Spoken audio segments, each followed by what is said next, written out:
সবাইকে ওয়েলকাম। এই ভিডিওতে থাকছে আপকামিং জিডি পরীক্ষার জন্য প্রিভিয়াস ইয়ার থেকে 20টি জিকে প্রশ্ন। চলো শুরু করি। আজকের প্রথম প্রশ্ন, ভারতের অ্যাটর্নি জেনারেল নিম্নের কার পছন্দ অনুযায়ী তার পদে বহাল থাকেন?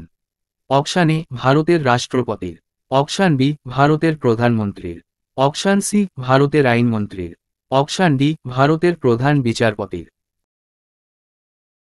উত্তর অপশানে ভারতের রাষ্ট্রপতির পছন্দ অনুযায়ী তার পদে বহাল থাকেন। 2 নম্বর প্রশ্ন, কত সালে অভিনব বিন্দা অলিম্পিক গেমসে 10 মিটার এয়ার রাইফেল ইভেন্টে স্বতন্ত্র স্বর্ণপদক জিতে প্রথম ভারতীয় হিসাবে ইতিহাস সৃষ্টি করেছিলেন? এ 2004 সালে, বি 2008 সালে, সি 2000 সালে, ডি 2012 সালে। অভিনব বিন্দা 2008 সালের বেজিং অলিম্পিক গেমসে স্বতন্ত্র স্বর্ণপদক জিতেছিলেন। ভারতের সংবিধানে কতগুলি মৌলিক কর্তব্য রয়েছে? ভারতের সংবিধানে বর্তমানে 11টি মৌলিক কর্তব্য রয়েছে।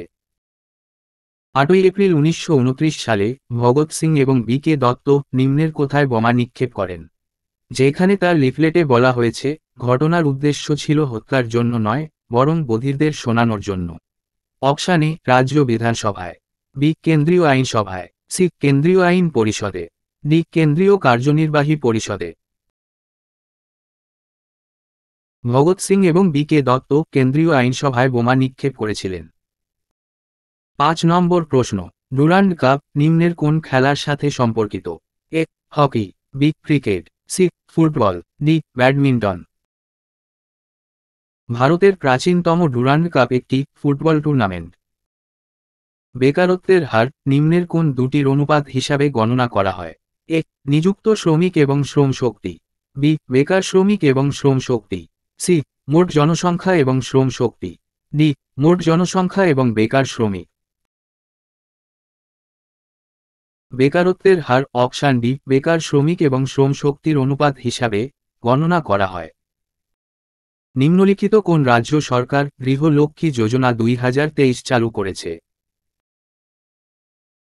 গৃহলক্ষ্মী যোজনা 2023 চালু করেছে তেলেঙ্গানা। মেন্ডেলিভের পর্যায় সারণী পরিবর্তন করে নিম্নের কোনটির উপর ভিত্তি করে আধুনিক পর্যায় সারণীর গৃহীত হয়েছিল? অপশান এ মোলার ভর, বি নিউট্রন সংখ্যা, সি পারমাণবিক ভর, ডি পারমাণবিক সংখ্যা। আধুনিক পর্যায় সারণী গৃহীত হয়েছে পারমাণবিক সংখ্যার উপর ভিত্তি করে। বরাহ মিহিরের লেখা পঞ্চসিদ্ধান্তিকা কয়টি জ্যোতির্বিদ্যা তত্ত্বের সঙ্গে সম্পর্কিত? পঞ্চসিদ্ধান্তিকা 5টি জ্যোতির্বিদ্যা তত্ত্বের সঙ্গে সম্পর্কিত। আয়তনের দিক থেকে বিশ্বের দেশগুলির মধ্যে ভারতের স্থান কততম? ভারত বিশ্বের 7ম বৃহত্তম দেশ। শিবকুমার শর্মার নাম নিম্নের কোন বাদ্যযন্ত্রের জন্য বিখ্যাত? এ সন্তুর, বি তবলা, সি সানাই, ডি সেতার। শিবকুমার শর্মা সন্তুর বাদক শিল্পী। ভারতে সবুজ বিপ্লবের জনক কত সালে 98 বছর বয়সে মারা যান?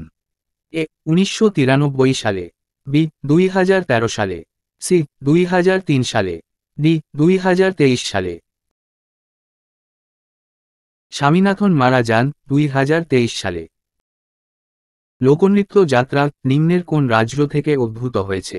এ Punjab, B Haryana, C Paschimbanga, D Tamil Nadu. Jatra পশ্চিমবঙ্গের লোকনৃত্য। পরের প্রশ্ন, national rural employment guarantee act বা নারেগা ভারতের গ্রামীণ পরিবারগুলিতে বছরে কত দিনের কর্মসংস্থানের নিশ্চয়তা প্রদান করে? নারেগা প্রকল্পে বছরে 100 দিনের কর্মসংস্থান প্রদান করে। ভারতীয় খেলোয়াড় সানিয়া মির্জা নিম্নের কোন খেলার সঙ্গে যুক্ত? সানিয়া মির্জা লন টেনিসের সঙ্গে যুক্ত। সোনাল মানসিং প্রধানত কোন নৃত্যশৈলীর সঙ্গে যুক্ত? অপশান এ ওডিসি এবং কত্থক, অপশান বি ওডিসি এবং ভারতনাট্যম, অপশান সি ভারতনাট্যম এবং কত্থক, অপশান ডি ভারতনাট্যম এবং সাত্রিয়া। সোনাল মানসিং ওডিসি এবং ভারতনাট্যমের বিখ্যাত নৃত্যশিল্পী। 2023 সালের আগস্টে প্রাক্তন ভারতীয় কোন ক্রিকেটারকে নির্বাচনী প্রক্রিয়ায় বৃহত্তর ভোটারদের অংশগ্রহণের প্রয়োজনীয়তা সম্পর্কে সচেতনতা ছড়িয়ে দেবার জন্য নির্বাচন কমিশনের জাতীয় আইকন হিসাবে নির্বাচিত করা হয়েছিল?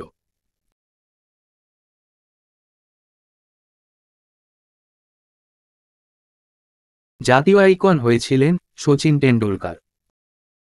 প্রযুক্তির দৃষ্টিকোণ থেকে প্রাগৈতিহাসিক যুগকে কয়টি যুগে ভাগ করা হয়েছে? প্রযুক্তির দৃষ্টিকোণ থেকে 3টি যুগে ভাগ করা হয়েছে। 6 অক্টোবর 2023 অনুযায়ী নিম্নের কে উড়িষ্যার রাজ্যপাল ছিলেন? এ. গণেশী লাল, B. Hemant Soren, C. Raghubar Das, D. Jamir. উড়িষ্যার রাজ্যপাল ছিলেন রঘুবর দাস। আজকের শেষ প্রশ্ন, ভারতের প্রথম পঞ্চবার্ষিকী পরিকল্পনা কার মডেলের উপর ভিত্তি করে তৈরি হয়েছিল? Option A Nehru, B. Gadgil, C. Harold Domar, D. Mahalanobis. প্রথম পঞ্চবার্ষিকী পরিকল্পনা হ্যারল্ড ডোমারের মডেলের উপর তৈরি হয়েছিল।